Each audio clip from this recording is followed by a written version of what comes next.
Supreme নির্দেশে SSC 2016 সালের প্রায় 26,000 শিক্ষকের চাকরি বাতিল হচ্ছে। আর এরপর থেকে গোটা রাজ্য রাজনীতি তোলপাড় হয়ে গিয়েছে। আর এই মুহূর্তে যোগ্য চাকরিহারা শিক্ষকেরা মরিয়া তাদের হারানো চাকরি ফেরত পাওয়াকে কেন্দ্র করে এবং তারা বিক্ষোভ দেখাচ্ছে। আর এর মাঝে দেখা গেল এবার যোগ্য চাকরিহারা শিক্ষকদের 70 থেকে 80 জনের একটি প্রতিনিধি দল পৌঁছে গেলেন মুখ্যমন্ত্রীর বাসভবন কালীঘাটে এবং সেখানেই দেখা গিয়েছে যে মুখ্যমন্ত্রীকে তারা তাদের সমস্ত দাবিগুলি একটি লিখিত আকারে চিঠি দিয়ে তাকে জানালেন এবং সেখান থেকে তারা আশা করছেন যে তাদের হারানো চাকরিতে আবার কবে তারা যোগদান করতে পারবেন।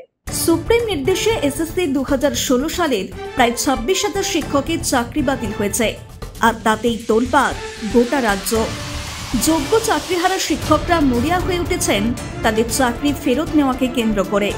এবার চাকরিহারা শিক্ষকদের 70 থেকে 80 জনের একটি প্রতিনিধি দল মুখ্যমন্ত্রীর কালীঘাটের বাড়িতে গিয়েছিলেন। তাদের মধ্যে অনেকেই চাকরিতে যোগ দিতে পারেননি। চাকরিতে ফেরার আবেদন নিয়ে মুখ্যমন্ত্রীর কাছে দ্বারস্থ হয়েছিলেন তারা। যদিও তাদের প্রথমে ঢুকতে দেওয়া হয়নি, কালীঘাট থানায় বসিয়ে রাখা হয় তাদের। ভিড় নিয়ন্ত্রণের জন্য আটকানোর চেষ্টা করে পুলিশ। শোনা যায় 5 জন প্রতিনিধি দলের সঙ্গে প্রশাসনিক কর্তারা কথা বলেন। তারপরেই প্রতিবাদী চাকরিহারা শিক্ষকরা নিজেদের দাবিগুলি লিখে জমা দেন। তবে মুখ্যমন্ত্রীর সঙ্গে তাদের দেখা হয়নি বলেই দাবি চাকরিহারা শিক্ষকদের। এই বিষয়ে কি বলছেন তারা, শুনুন। আমাদের যে ডিআই অফিসে যে লিস্টটা গেছে সেখানেও কিন্তু এই ভাষাটাই লেখা আছে, not specifically found to be tainted.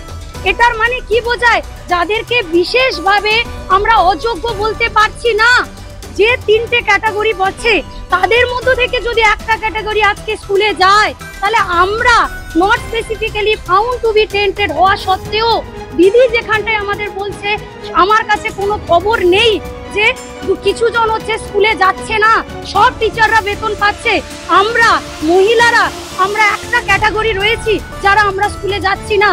আপনাদের এই গণতন্ত্রের চতুর্থ স্তম্ভ আমাদেরকে না শ্বশুর বাড়িতে না সমাজে আমাদের মিনিমামটুকু সম্মান রাখেনি।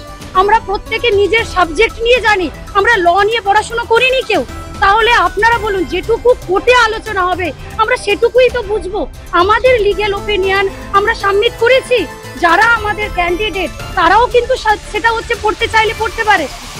আজকে এসেছে আমরা মুখ্যমন্ত্রী যে আমাদের বলেছিলেন উনি উত্তরবঙ্গ থেকে যে সবাই স্কুলে যাচ্ছে, 17,206 জন স্কুলে যাচ্ছে, অথরিটি চাইলে আমরা স্কুলে যেতে পারি, সেইটাই আমরা মুখ্যমন্ত্রীর কাছে আবেদন নিতে এসেছিলাম। আমরা স্কুলে যেতে চাই। আপনারা প্রতি সময় আমাদের মাথায় একটা অযোগ্য তকমা দিয়ে রেখেছেন কেন? আমি এটুকু আপনাদের কাছে হাত জোড়ো করে অনুরোধ করব। তারা জানাচ্ছেন উত্তরবঙ্গ সফরে গিয়ে মুখ্যমন্ত্রী বলেছিলেন প্রত্যেকেই চাকরিতে যোগ দিয়েছেন, কিন্তু এই তথ্য একেবারেই ভুল। আইনি জটিলতা রয়েছে আর সেই কারণেই তারা চাকরিতে ফিরতে পারেননি। অনেকের বেতনও বন্ধ হয়েছে আর তারা গত শুনানিতে চাকরিতে যোগ দেওয়ার আর্জি জানিয়ে আদালতের দ্বারস্থ হয়েছিলেন। কিন্তু আদালত স্পষ্ট করে জানিয়ে দিয়েছে চাকরি ফেরানোর এখতিয়ার শুধুমাত্র রয়েছে কর্তৃপক্ষের। আর তাই তারা এবার মুখ্যমন্ত্রী মমতা বন্দ্যোপাধ্যায়ের কাছে আবেদন নিয়ে হাজির হয়েছেন। ওখানে আমরা আমাদের ডেপুটেশন জমা দিয়ে এসেছি এবং আমাদের প্রেয়ার জমা দিয়ে এসেছি যে আমরা ওনার সাথে একটু সাক্ষাৎ করতে চাই। কারণ উনি উত্তরবঙ্গ সফরে গিয়ে বলেছেন যে সমস্ত শিক্ষক শিক্ষিকা স্কুলে যাচ্ছেন, তাহলে আমরা যারা প্রায় 1800 শিক্ষক শিক্ষিকা স্কুলে যাচ্ছি না, নিশ্চয়ই এই খবরটা ওনার কাছে পৌঁছাচ্ছে না। তো আমরা সেই খবরটা, আমরা যে আছি এই খবরটা পৌঁছানোর জন্য আমরা ওনার সাথে সাক্ষাৎ করার প্রার্থনা জানিয়েছি। উনি সেই প্রার্থনা মঞ্জুর করবেন কিনা জানি না, আমরা আশাবাদী। দেখা যাক উনি আমাদের সাথে দেখা করেন কিনা। এইভাবে তো হঠাৎ করে এসে তো ওনার সাথে দেখা করা সম্ভব নয়, আধিকারিকেরা সেটাই বললেন। কিন্তু সেই জন্য আমরা লিখিত একটা প্রেয়ার দিলাম এবং আমাদের যাতে সসম্মানে স্কুলে পাঠানো হয় সেদিকটা আমরা দেখার কথাও, সেই প্রেয়ারটাও জানালাম। ডেপুটেশনের উদ্দেশ্য ছিল আমাদের স্কুলে পাঠানো, কারণ আমাদের MA ফাইলে আবার আমাদেরকে কিন্তু জাজ এটা ক্লিয়ার করে দিয়েছেন যে আমরা টেন্টেড নই। ওনারা বলেছেন যে আপনারা তো টেন্টেড নন, তাহলে আপনারা কেন আবার MA ফাইল করেছেন? তো তখন আমাদের যে পক্ষের লয়ার ছিলেন তিনি প্রশ্ন করেছিলেন যে তাহলে আমরা স্কুল যাচ্ছি না কেন? তখন উনি বলেছিলেন যে আপনাদের যারা অথরিটি, সেই অথরিটি পারবে আপনাদেরকে স্কুলে পাঠাতে, যারা অ্যাপয়েন্টি অথরিটি।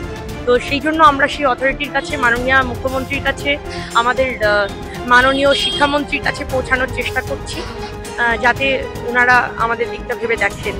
এখন দেখার চাকরিহারা শিক্ষকদের আবেদন আদৌ মঞ্জুর করেন কিনা কিংবা আশ্বাস দেন কিনা মুখ্যমন্ত্রী, সেটাই দেখার। ব্যুরো রিপোর্ট, নিউজ বর্তমান।